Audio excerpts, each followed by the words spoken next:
ఒక గింజను ఈ భూమి మీద చల్లితే వేల గింజలు అందిస్తోంది నేలతల్లి.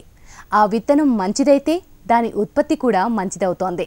10 కాలాల పాటు నిలబడుతోంది. 10 మంది ఆరోగ్యాన్ని కాపాడుతోంది. ఆరోగ్యంతో పాటు ప్రకృతి హితంగా ఉన్న విత్తనాలు ఒకప్పుడు తాతల కాలం నాడే ప్రాచుర్యంలో ఉండేవి. రాను రాను అధిక దిగుబడులకు ఆశపడి దేశీ విత్తనాలను విడిచి హైబ్రిడ్ రకాల సాగు వైపు రైతులు అడుగులు వేస్తున్నారు. ఇలాంటి పరిస్థితుల్లోనూ అక్కడక్కడ కొంతమంది రైతులు జీవ వైవిధ్యాన్ని కాపాడుతున్నారు. అంతరించిపోతున్న దేశీ సంపదను రక్షిస్తున్నారు. ఈ నేపథ్యంలో జీవ వైవిధ్యాన్ని పెంపొందించడమే లక్ష్యంగా సాగింది భాగ్యనగరంలో ఏర్పాటు చేసిన వ్యవసాయ జీవ వైవిధ్య సదస్సు. ఆ వివరాలు మీకోసం.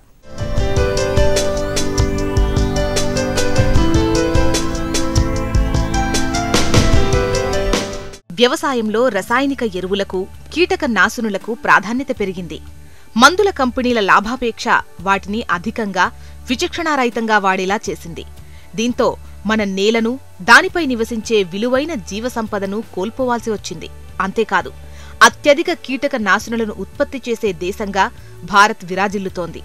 ఇటువంటి అవాంఛనీయ చర్యల వల్ల దారుణంగా నష్టపోయాం.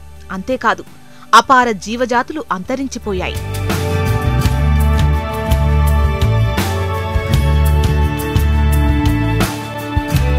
అందుకే రానున్న తరాలకు మన దేశీ విత్తనాల సంపదను అందించడమే లక్ష్యంగా రైతుల హక్కులు, వ్యవసాయ జీవ వైవిధ్యంపై ప్రొఫెసర్ జయశంకర్ తెలంగాణ రాష్ట్ర వ్యవసాయ విశ్వవిద్యాలయంలో ప్రాంతీయ సదస్సు ప్రదర్శన జరిగింది.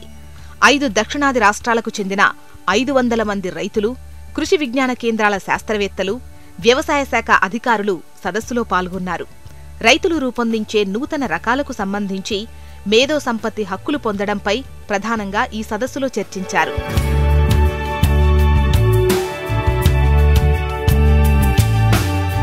జీవ వైవిధ్యాన్ని కాపాడుకోవాలి అంటే మన దేశ విత్తన సంపదను సంరక్షించుకోవాలి. ప్రభుత్వం ఇందుకోసం కొత్త చట్టాలను ఇప్పుడిప్పుడే రూపొందిస్తోంది.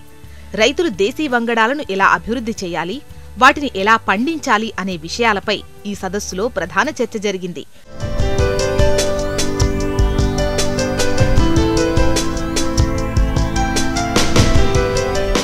మన దేశ సంపదలో భాగమైన కొన్ని వేల రకాల సాంప్రదాయ దేశీ విత్తనాలను కోల్పోయాం. వాటికి సంబంధించిన వంగడాలను ఇప్పుడిప్పుడే వెలికితీస్తున్నారు శాస్త్రవేత్తలు. రైతులు అక్కడక్కడా పండిస్తూ ఆ విత్తనాలు మళ్లీ విస్తరింపజేసే ప్రయత్నాలు చేస్తున్నారు. ఇప్పటికే భారత్కు చెందిన ఎన్నో రకాల విత్తనాలను ఇతర దేశాల వారు వారి పేరు మీద రిజిస్ట్రేషన్ చేసుకున్నారు. దీనివల్ల మన అమూల్యమైన సంపదను కోల్పోవాల్సి వచ్చింది. ఇందుకు గల ప్రధాన కారణం మన దేశంలో ఈ విత్తనాలకు సంబంధించిన రిజిస్ట్రేషన్పై రైతుల్లో అంతగా అవగాహన లేకపోవడమే అని చెప్పొచ్చు. ఎక్కడైతే ఈ ఒకే పంట వేయడం, ఒక బీటీ కాటనో లేకపోతే ఒక మొక్కజొన్ననో లేకపోతే ఒక సోయాబీనో ఇలాంటి పంటలు కాకుండా ఎక్కడైతే ఆ ప్రాంతంలో ఒక 20-30 సంవత్సరాల కింద ఇప్పుడు ఏదైతే పంటలు ఎక్కువగా లేవో అలాంటి పంటలు పండించే ప్రాంతాల్లో, లేకపోతే అడవికి దగ్గరగా ఉన్న ప్రాంతాలు, గిరిజనులు నివసించే ప్రాంతాలు, అది ఆదిలాబాద్ కావచ్చు, లేకపోతే ఖమ్మం జిల్లానే కావచ్చు, లేకపోతే వరంగల్ జిల్లా కావచ్చు, ఎక్కడైతే గిరిజన ప్రాంతం ఉంటాయో వాళ్ళ దగ్గర ఎక్కువ రకాలు ఉండడానికి అవకాశాలున్నాయి. రిజిస్ట్రేషన్ వల్ల రైతులు ఎలా లాభపడతారు అన్న విషయాలపై మరింత అవగాహన పెంచాల్సిన అవసరం ఉందన్నారు professor Jayashankar Telangana state agriculture university VC Praveen Rao. మన వంగడాలు, మన రక్తం అంటే ఇక్కడ లోకల్ వాతావరణంలో పెరిగిన వంగడాలను ఇట్లా మన పరిశోధనలో, అదేవిధంగా రైతులు ఏదన్నా వంగడం వారి గ్రామంలో, వారి రీజన్లో, ప్రాంతంలో మంచిగా పండుతూ ఉంటే దాన్ని ఈ సంస్థ ద్వారా రిజిస్టర్ చేసుకున్నట్టయితే వారికి మాత్రమే, ఆ గ్రామానికి, ఆ ప్రాంతానికి మాత్రమే ఉపయోగపడకుండా మేము ఎప్పుడైనా కూడా ఏదన్నా ప్రాబ్లం వచ్చినప్పుడు, అంటే దానికి సంబంధించి ఆ యొక్క అట్రిబ్యూట్కి సంబంధించి, ఆ యొక్క దాంట్లో ఉన్న గుణాలకు సంబంధించి ఏదైనా ప్రాబ్లం వచ్చినప్పుడు మనం ఆ రిజిస్టర్ చేసుకున్న వెరైటీని ఉపయోగించుకొని మేము కొత్త వంగడం డెవలప్ చేసుకుంటానికి కూడా అవకాశం ఉంటుంది. మన దగ్గర పండిస్తున్న వంగడాలను, ఏవైతే ప్రతి గ్రామంలో ఉన్న వంగడాలను వాటిని మనం రిజిస్టర్ చేసుకున్నట్టయితే దానికి కావాల్సిన సాంకేతిక పరిజ్ఞానం కానివ్వండి, దానికి కావాల్సిన సలహాలు కానివ్వండి, దానికి కావాల్సిన ఏమన్నా ఏది డబ్బులు కూడా ఖర్చు అయితే యూనివర్సిటీ భరిస్తుందని సభాముఖంగా మీకు చెప్తున్నాను. వీటికి సంబంధించిన పరిజ్ఞానం తెలుసుకోవాలంటే, జ్ఞానం వారికి నాలెడ్జ్ రావాలంటే మనము ఈ సంస్థ తరఫున ఒక నాలెడ్జ్మెంట్ పోర్టల్ ఎప్పటికప్పుడు రిజిస్టర్ అవుతున్న వెరైటీస్కు సంబంధించి మొత్తం అందులో క్యారెక్టర్స్తో సహా ప్రతి రాష్ట్రం నుంచి ఏదైతే క్యారెక్టరైజ్ చేసామో వాటిని ఆడ పెడితే బాగుంటుందని నా ఉద్దేశం. మన దేశంలో అత్యధికంగా వంగడాల రిజిస్ట్రేషన్లు కర్ణాటక రాష్ట్రం నుంచి రాగా, తెలంగాణ, ఆంధ్రప్రదేశ్ నుండి అతి తక్కువగా ఉన్నాయని, ఇందుకు సంబంధించి రాష్ట్ర ప్రభుత్వం చొరవ తీసుకుని రైతుల్లో మరింత అవగాహన పెంచాల్సిన అవసరముందని protection of plant varieties and farmers rights authority chairperson Rajender అన్నారు. దేశీ సంపదను కాపాడే రైతులకు కేంద్ర ప్రభుత్వం ప్రత్యేక అవార్డులను అందిస్తుందని అన్నారు. ఎంతో కాలంగా మనం సాగు చేస్తున్నటువంటి పంటలు, తర్వాత రకరకాలు వంగడాలు విలుప్తమైపోతున్నవి, కంప్లీట్గా మాయమైపోతున్నవి. మేము చిన్నప్పుడు మాది ఆదిలాబాద్ జిల్లా, అక్కడ జొన్న బాగుండేది. అంటే 70% జొన్న పండించేవాళ్ళు. పచ్చ జొన్నలు, ఎర్ర జొన్నలు, తెల్ల జొన్నలు ఇవన్నీ. అవి లేకుండా ఇప్పుడు మొత్తం బీటీ కాటను, సోయాబీన్ మీద అయిపోయి కంప్లీట్గా మాయమైపోతున్న వంగడాలన్నీ. ఆ బయోడైవర్సిటీ మనము రక్షించుకోవడం మన యొక్క కర్తవ్యము. అయితే ఈ వర్క్షాప్ యొక్క ముఖ్య ఉద్దేశం ఏంటంటే ఇలాంటి అన్నిటినీ మనం సంరక్షణ చేయాలి, ప్రిజర్వ్ చేయాలి. ఈ మన యొక్క వంగడాలను తీసుకొని కొన్ని ప్రైవేట్ కంపెనీలు దాంట్లో నుంచి వాళ్ళ దాంట్లో పెంచుకొని దాన్ని ప్యాకింగ్ చేసేసి వేరే రకంగా అమ్ముకొని బాగా లాభాలు సంపాదిస్తున్నారు. అయితే రైతులకు కానీ, ఆ విలేజ్కి కానీ, ఆ కమ్యూనిటీకి కానీ, ఆ సముదాయానికి కానీ ఏ మాత్రము లాభం రావడం లేదు. అయితే ఈ రిజిస్ట్రేషన్ చేస్తే ఎవరైనా మిస్యూజ్ చేస్తే, మన యొక్క వెరైటీని వాడుకుంటే వాళ్ళ మీద మనము దావా వేసి ఆ లాభాన్ని మనము తీసుకోవచ్చు. దురదృష్టకరం ఏంటంటే మన ఇంత దక్షిణ భారతదేశంలో ఇంత బయోడైవర్సిటీ ఉన్న రిజిస్ట్రేషన్ చాలా తక్కువ. మంచి వెరైటీ ప్రిజర్వ్ చేస్తుంటే ఒక సముదాయానికి, ఒక విలేజ్కి 10 లక్షల రూపాయలు బహుమతి ఇవ్వడానికి కూడా దీనికో అవకాశం ఉన్నది. తర్వాత ఒక ఇండివిజువల్ ఫార్మర్ కూడా 1.5 లక్షల రూపాయలు బహుమతికి దీంట్లో ప్రొవిజన్ ఉన్నది. రైతు విప్లవం పేరుతో హైబ్రిడ్ జాతి విత్తనాలను ఎక్కువగా వాడటంతో మన విత్తనాలు పూర్తిగా కనుమరుగైపోయాయి. ఇప్పుడు తిరిగి మన విత్తన సంపదను కాపాడుకోవడానికి ఎన్నో సంస్థలు ప్రత్యేక ప్రదర్శనలు ఏర్పాటు చేస్తున్నాయి. జాతీయ స్థాయిలో దక్షిణ భారతదేశంలోని కర్ణాటక, కేరళ, ఆంధ్ర, తెలంగాణ, తమిళనాడు రాష్ట్రాల్లో రైతులు పండించిన అరుదైన ప్రత్యేక వంగడాల ప్రదర్శనను ఈ సదస్సులో ఏర్పాటు చేశారు. తమ విత్తన సంపద విశిష్టతను తెలుపుతున్నారు. Professor Jayashankar Telangana state agriculture యూనివర్సిటీలో జరిగిన ఈ సదస్సులో తెలుగు రాష్ట్రాలకు చెందిన రైతులు, ప్రభుత్వ సంస్థలతో పాటుగా కర్ణాటక, కేరళ, తమిళనాడు రాష్ట్రాల నుంచి వచ్చిన రైతులు, శాస్త్రవేత్తలు, వ్యవసాయ అధికారులు కూడా పాల్గొన్నారు. ఆయా ప్రాంతాల్లో చాలా అరుదుగా కనిపించే విత్తనాలను ప్రత్యేకంగా ప్రదర్శించారు.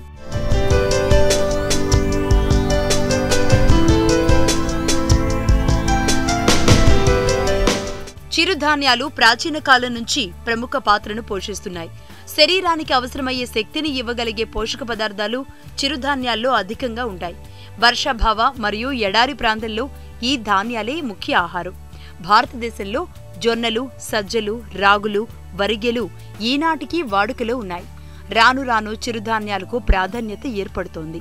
చాలా మంది ప్రజలు వీటిని ఆహారంగా తీసుకునేందుకు ముందుకొస్తున్నారు.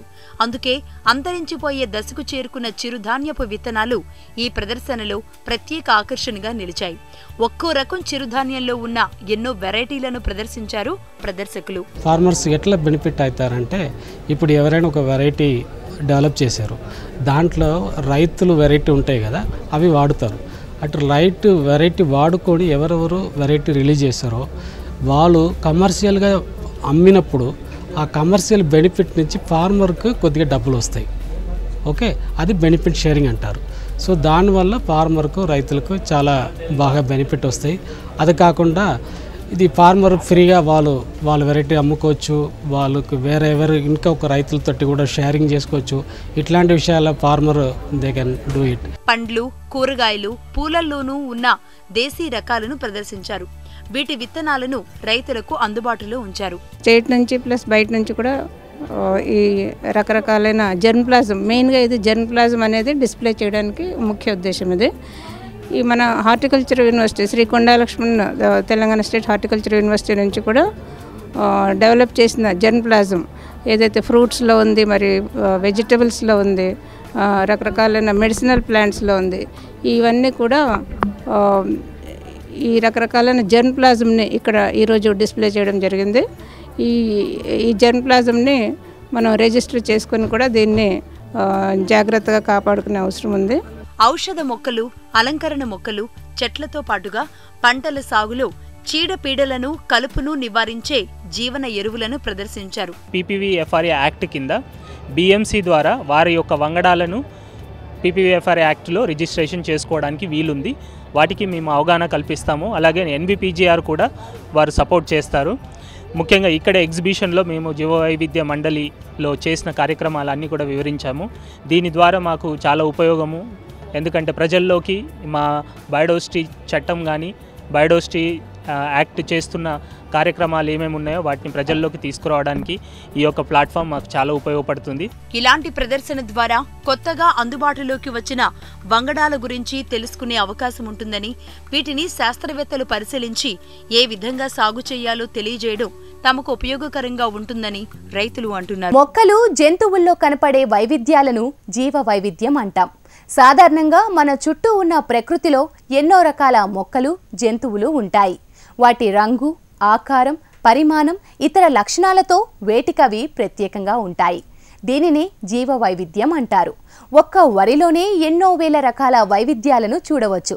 కానీ ప్రస్తుతం 85% ధాన్యం దిగుబడి కేవలం 10 వంగడాల ద్వారానే జరుగుతోంది. వరిలో జీవ వైవిధ్యం దుస్థితికి ఇవే నిదర్శనమని చెప్పవచ్చు. అందుకే శాస్త్రవేత్తలు అంతరించిపోతున్న దేశీ వరి వంగడాలను భద్రపరుస్తున్నారు. భావి తరాలకు అందించే ప్రయత్నాలు చేస్తున్నారు. భారతీయ సంస్కృతిలో ప్రతి చిన్న ఆచారం ప్రకృతి హితంగానే ఉంటుంది. వ్యవసాయంలో ఏ విధమైన హైబ్రిడ్, బీటీ విత్తనాలు ఉండవు.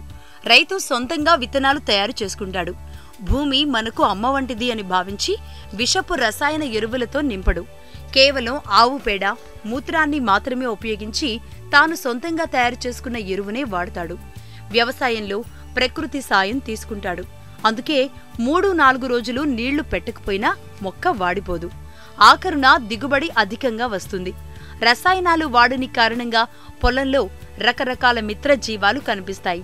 వైవిధ్యం వెల్లివిరుస్తుంది. రైతుకు పెట్టుబడి పెట్టకుండా లాభం వస్తుంది. ఇది ప్రకృతి వ్యవసాయం. జీవ వైవిధ్యాన్ని రక్షించే అచ్చమైన, స్వచ్ఛమైన భారతీయ వ్యవసాయ పద్ధతి.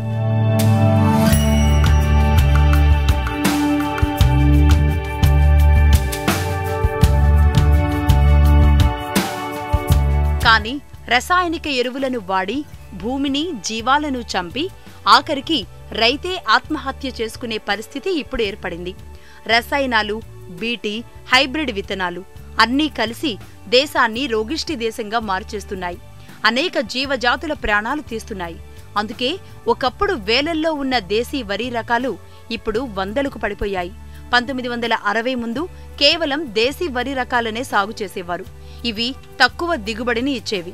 ఆ తరువాత ఆహార భద్రత కోసం భారత ప్రభుత్వం, వ్యవసాయ శాఖ అధిక దిగుబడిని ఇచ్చే రకాలను పండించండి అని సూచించడంతో వీటి సాగు వైపే మళ్లారు. దేశీ విత్తనాల సంరక్షణను మరిచిపోయారు.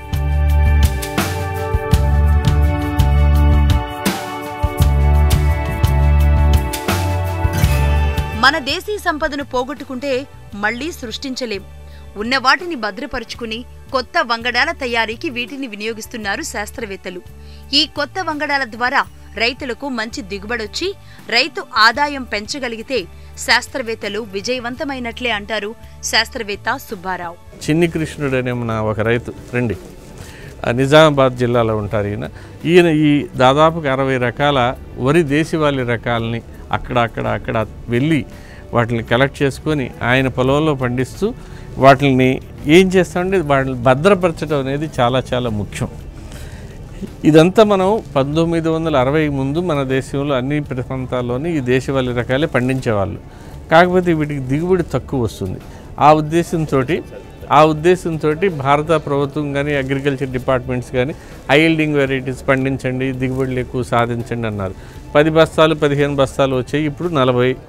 ప్రతి రైతు వస్తాడు 50 వస్తాయా సార్ అని అడుగుతాడు. అంటే 10-15 నుంచి ఇప్పుడు 50 దాకా ఎదిగాం.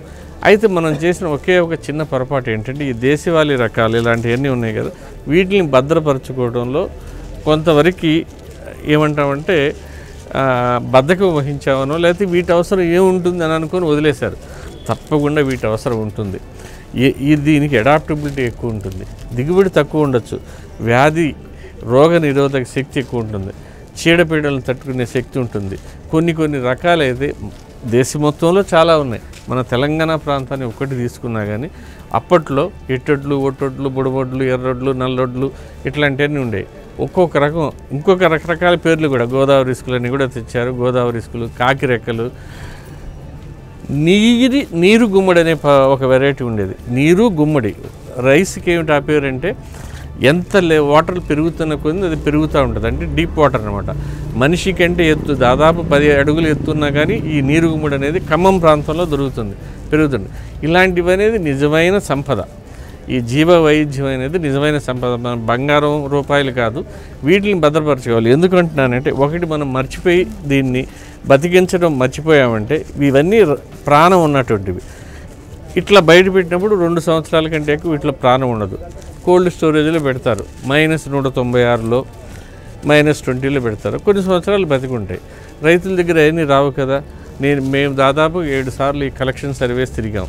ఛత్తీస్గఢ్, ఒరిస్సా, మన తెలంగాణ ప్రాంతానికి, ఆంధ్ర ప్రాంతాన్ని ఆనుకున్నటువంటి మహారాష్ట్ర, కర్ణాటక, తమిళనాడు బోర్డర్స్లో తిరిగితే లంబాడా ప్రాంతం, ట్రైబల్ ఫార్మర్సు, గిరిజనులు, హరిజనులు ఇట్లాంటి చిన్న ఫార్మర్స్ నేను చెప్పదలుచుకుంది ఏంటంటే బాగా పెద్ద ఫార్మర్స్ కాదు, పూర్ అండ్ మార్జినల్ ఫార్మర్స్ అంటాం కదా, సన్నకారు రైతులు, చిన్న రైతులు, అలాంటి వాళ్ళే ఇలాంటి చిన్న మొత్తాల్లో చిన్న సూరుల్లో అనమాట క్వాంటిటీస్ని దాచిపెట్టారు.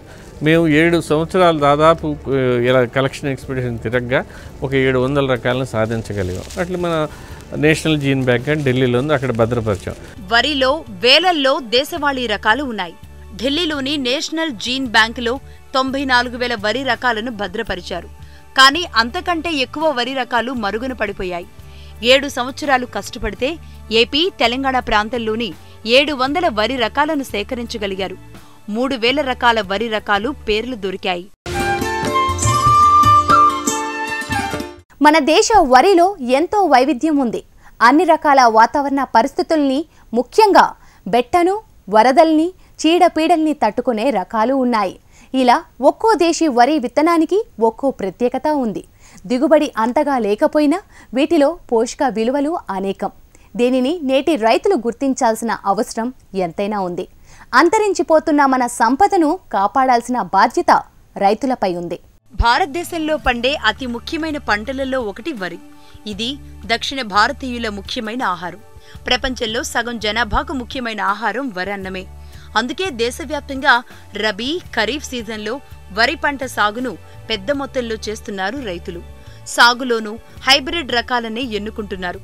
ఇందులో పోషక విలువలు తక్కువ, నీటిని ఎక్కువగా తీసుకుంటారు, చీడపీడలు ఆశిస్తాయి. అయినా కేవలం దిగుబడి అధికంగా ఉంటుందనే వీటిని పండిస్తున్నారు రైతులు. అదే దేశవాళీ వరి రకాల్లో ఎన్నో పోషక విలువలు ఉన్నాయి. దేశీ వరి విత్తనం వాడకం వల్ల షుగర్, బీపీ వంటి రోగాల్ని దగ్గరకు రాకుండా చేయవచ్చు. ఐరన్, జింక్ వంటి పోషక విలువలు ఉన్న రకాలు ఉన్నాయి. ఈ దేశీ వరి రకాలు తక్కువ దిగుబడినిచ్చినా ఇందులో పోషకాలు మెండుగా ఉన్నాయి. అడవి పందులు, కోతుల దాడి నుంచి తనను తాను రక్షించుకునే ముళ్ల రకం వరి కూడా ఇందులో ఉంది. గత 5-6 ఏళ్లుగా రెడ్ రైస్, బ్లాక్ రైస్ కు డిమాండ్ పెరిగింది. ఈ రకం వరి కావాలని వినియోగదారులు కూడా కోరుతున్నారు. వీటిల్లో యాంటీ ఆక్సిడెంట్స్ ఎక్కువగా ఉంటాయి. అందుకు రాబోయే కాలంలో రైస్ పొడి కూడా బాటిల్స్ లో అమ్మే పరిస్థితి వస్తుందంటున్నారు సుబ్బారావు. వరిలో దాదాపుగా దేశవాళీ రకాలు వేలల్లో ఉంటాయి. మన నేషనల్ జీన్ బ్యాంక్ అనేది ఢిల్లీలో ఉంది. 94,000 రకాలు వరి రకాలని భద్రపరిచారు. ఈ 94,000లో కొన్ని డూప్లికేట్స్ ఉండొచ్చు. అందువల్ల ఒక 60,000-70,000 డెఫినెట్గా ఉంటాయి అప్పుడు. కానీ అంతకంటే ఎక్కువ మరుగున పడిపోయాయి. వాటిని ఇప్పుడు మనం తీసుకురాలేము కూడా. నేను మీతో చెప్పాను కదా, ఒక 7 సంవత్సరాలుగా 7 కలెక్షన్ ఎక్స్పిడిషన్స్ చేశాము మన రాష్ట్రంలోను, అంటే కంబైన్డ్ ఆంధ్రప్రదేశ్లోను, పొరుగు రాష్ట్రాల్లోనూ, బార్డర్ ఏరియాస్లో ఛత్తీస్గఢ్, ఒరిస్సా ముఖ్యంగా 3000 రకాల పేర్లు దొరికాయి. 700 రకాలే విత్తనాలు సాధించగలిగాం. అంటే మిగతా 2000 చిల్లర కనుమరుగైపోయినట్లే, అవి రావిక. ఆ పేర్లు ఎట్లా దొరికాయంటే పెద్ద పెద్ద వాళ్ళు ఉంటారు కదా విలేజ్లకు వెళ్ళినప్పుడు, తాత ముత్తాతలు, నేను ఇది పండించేటోడిని, అట్లాంటిది పండించి తినేవాళ్ళం. కొంతమంది చెప్పేవాళ్ళు, ఇప్పుడు మనం రైస్ బ్రాన్ ఆయిల్ తీస్తున్నాం కదా, రైస్ బ్రాన్ ఆయిల్ తీస్తున్నాం, రైస్లోనే అన్నం తింటున్నప్పుడు నెయ్యి వేసుకోవక్కర్లేదు, ఆ అన్నంలోనే ఆయిల్ ఉంటుంది, అదే నెయ్యి కంటే బాగా ఉంటుందని చెప్పారు. అంటే అట్లాంటి రకాలు ఉన్నాయి. ప్రకృతిలో రకరకాలుగా ఎవల్యూషన్లో వస్తూ వచ్చాయి. ప్రతిదానికి ఒక పర్పస్ ఉంటుంది. ఇది ఎందుకు ఇలా ఉందంటే, దీనికి మనం ముళ్ళు అంటాం, ఆన్స్. కొన్ని ప్రాంతాల్లో ఏనుగులు దాడి ఎక్కువ ఉంటుంది. మనకి పటాన్ చెరు ఏరియాలని ఈ అడవి పందుల దాడి ఎక్కువ ఉంది. వరంగల్కి వెళ్తే కోతుల దాడి ఎక్కువ ఉంటుంది. ఇట్లా పక్షులు ఎక్కడైనా ఉంటాయి. ఇట్లా ముళ్ళు ఉన్నాయంటే దాని అర్థం ఏంటంటే ఏనుగులు రావు. ఎందుకు అవి ఇష్టపడవు. ఒక పంటంతా ముళ్ళులు కనబడుతూ ఉంటాయి. ప్రతిదానికి ప్రకృతి పరంగా ఏదో ఒక ఉంది. ఇప్పుడు ఈ రోజుల్లో దాదాపు గత 5-6 ఏళ్ళుగా ప్రతి వాళ్ళు రెడ్ రైస్ కావాలి, బ్లాక్ రైస్ కావాలి, బ్లాక్ రైస్ కావాలి, రెడ్ రైస్ అని అంటున్నారు. ఇవేంటంటే వీటికి కూడా కొన్ని గుణాలు ఉన్నాయి. యాంటీ ఆక్సిడెంట్స్ అంటాం మనం. ఆరోగ్యం బాగా ఉండాలంటే యాంటీ ఆక్సిడెంట్స్, పచ్చి కాయగూరలు తినమంటుంటారు, సగం ఉడికిని తినమంటుంటారు, బాగా ఉడకబెట్టద్దు, ఫ్రై చేయొద్దు అంటారు. వాటిలో యాంటీ ఆక్సిడెంట్స్ అనేది అంటే ఆరోగ్యపరంగా మంచి. ఇలాంటి బ్లాక్ రైస్లో కానీ రెడ్ రైస్లో కానీ ఈ యాంటీ ఆక్సిడెంట్స్ అనేవి ఎక్కువగా ఉంటున్నాయి అనేది పరిశోధనలో తెలియదు అనమాట. చౌడు భూముల్లో సాగయ్యే వరి రకాలు, నీటి ఎద్దడిని తట్టుకునే వరి రకాలు తాత ముత్తాతల కాలం నుంచి ఉన్నాయి. భారత ప్రభుత్వం అవగాహన కార్యక్రమాలు నిర్వహించి జీవ వైవిధ్యాన్ని భద్రపరచాలని కోరుతున్నారు. అధిక దిగుబడులను ఆశించే రైతుల కోసం దేశీ వరి రకాలను తీసుకుని వాటిల్లో ఉన్న సుగుణాలను గుర్తించి పరిశోధనలు నిర్వహించి కొత్త వంగడాలను సృష్టించి రైతులకు అందిస్తున్నామని చెబుతున్నారు. భారత ప్రభుత్వం ఇంకా వీటిని అవగాహన సదస్సులు ఎక్కువ చేస్తూ రైతులకి, శాస్త్రవేత్తలకు కూడా చాలామందికి అవగాహన ఉండకపోవచ్చు, అందరికీ ఉండకపోవచ్చు, వాళ్ళ పరిశోధనలో నిమగ్నమై ఉంటారు. ఈ బయోడైవర్సిటీ, జీవ వైవిధ్యాన్ని మనం భద్రపరచాలి, రాబోయే తరాలకి మనం అందజేయాలనేది కొంచెం ఉధృతంగా ఈ అవగాహన సదస్సులు చేస్తూ పోతేనే కాపాడగలం. ఒకసారి మనం పోగొట్టుకున్నామంటే మళ్ళీ దాన్ని సృష్టించడం అనేది చాలా చాలా చాలా కష్టమైన విషయం అందరికీ తెలుసు. ప్రభుత్వ చర్యలు, చట్టాల వల్ల మాత్రమే జీవ వైవిధ్య పరిరక్షణ అనేది సాధ్యపడదు. అందులో ప్రజా భాగస్వామ్యం కూడా కీలకం. రైతులు అంతరించిపోతున్న దేశీ వరి రకాలను సేకరించి వాటిని సంరక్షించాల్సిన అవసరం ఎంతైనా ఉంది.